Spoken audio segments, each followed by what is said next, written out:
বিসমিল্লাহির রহমানির রাহিম। আসসালামু আলাইকুম আমার প্রিয় ভাই ও বোনেরা, সবাই কেমন আছো? আশা করি খুব ভালো আছো। আল্লাহর অশেষ মেহেরবানিতে আমিও অনেক ভালো আছি। চলে আসলাম সাতবাড়িয়া নুকালি থেকে। আমি সোনিয়া। তো সাতবাড়িয়া নুকালি না বললে অনেকেই চেনে না, শুধু নুকালি বললে, আগ নুকালি বললে, নুকালি আমাদের ওইখানে বাগাবাড়ি মের্দা নুকালি বলে আর একটা নুকালি আছে, অনেকেই চেনো না। সে কারণেই কিন্তু আমি আসলে শর্ট ভিডিওগুলোতে দিয়ে দেই সাতবাড়িয়া নুকালি। যারা বোঝো না তাদেরকে একটু সুন্দর করে বুঝিয়ে দেওয়ার চেষ্টা করলাম, কিছু মনে করো না। আসলে সাতবাড়িয়া নুকালি বললে প্রত্যেকজন চেনে। আর আমি কোথাকার মানুষ সেটা সেই লোকেশনটা অবশ্যই জানানো উচিত। আমি কোথা থেকে ভিডিও করছি, আমার জন্মস্থান কোথায়। আর সাতবাড়িয়া নুকালি বললে তোমাদের কেন খারাপ লাগবে? সাতবাড়িয়া তো আমাদের শিক্ষা প্রতিষ্ঠান, বলো, ওখান থেকে আমরা শিক্ষা গ্রহণ করেছি, ওখানে আমাদের স্কুল কলেজ সব কিছু। তো সেই ক্ষেত্রে সাতবাড়িয়া আমাদের নুকালির সঙ্গে লাগালে আমার মনে হয় না যে কোনো গুরুতর অপরাধ করে ফেলেছি।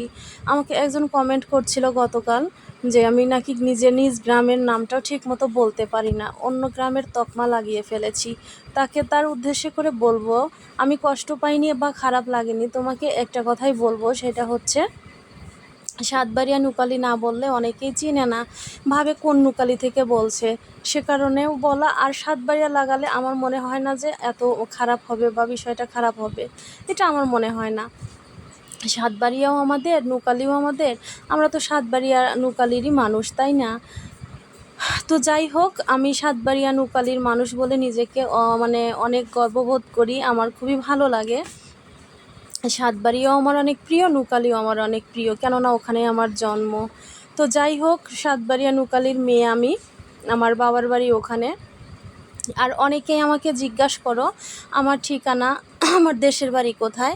সিরাজগঞ্জ সদরে আমার মানে বাসা, এখানে নতুন বাসা মানে বাড়ি করা হয়েছে। আর এখান থেকে 10-15 মিনিট লাগে আমাদের গ্রামের বাড়ি যাইতে। মানে সিরাজগঞ্জের ভিতরেই আমার শ্বশুর বাড়ি। মানে দেশের বাড়ি বলতে যে অনেক দূরে সেরকমটা না। আর আমার দেশের বাড়ি, বাবার বাড়ি হচ্ছে সাতবাড়িয়া নুকালি, শাহজাদপুর থানা। তো যারা যারা জানতে চাও প্রত্যেকের উদ্দেশ্যে আজকের এই ভিডিওটা, কেননা প্রতি ভিডিওতে আসলে এভাবে বলা যায় না। প্লিজ দয়া করে তোমরা এই ভিডিওটা ভালো করে দেখে নিও যে আমি কে, কোথা থেকে মানে বলছি, আমার কোথা থেকে ভিডিও করছি। তো যাই হোক, যারা আমার অন্য যে থানা বা অন্য জেলায় থেকে দেখছো তাদেরকেও অনেক অনেক ভালোবাসা জানাই, অসংখ্য অসংখ্য ধন্যবাদ। আর যারা আমার নিজ জেলা, নিজ থানায় থেকেও দেখছো তাদেরকেও অসংখ্য অসংখ্য ভালোবাসা এবং অনেক অনেক শুভেচ্ছা জানাই আমার ভিডিওগুলো দেখার জন্য। আর আমার এই ভিডিওগুলো আসলে তোমাদের কেমন লাগে প্লিজ কমেন্টে একটু জানিও। যদিও বলাটা উচিত না, বা কমেন্ট করা তোমাদের পার্সোনাল ব্যাপার, তারপরে তোমাদের ভালো লাগার উদ্দেশ্যেই তো ভিডিওগুলো করা, বলো। তোমরা না দেখলে, না ভালো ভালো কমেন্ট করলে আমি উৎসাহ কী করে পাবো? এখানে একটা কথা বলি, এই মুরগিগুলো কিন্তু আমাদের নিজের পালা। আসলে আমি দেখাইতে ভুলে গেছিলাম, আমার আম্মা অনেক মুরগি পালে, তোমাদের বলছি অন্য একটা ভিডিওতে। এত বড় বড় হয়েছে মুরগিগুলো, 5 কেজি 6 কেজি ওজন এক একটা মুরগির। তো যাই হোক, হচ্ছে যেটা বলছিলাম, যে তোমাদের কেমন লাগে অবশ্যই প্লিজ কমেন্টে জানাও।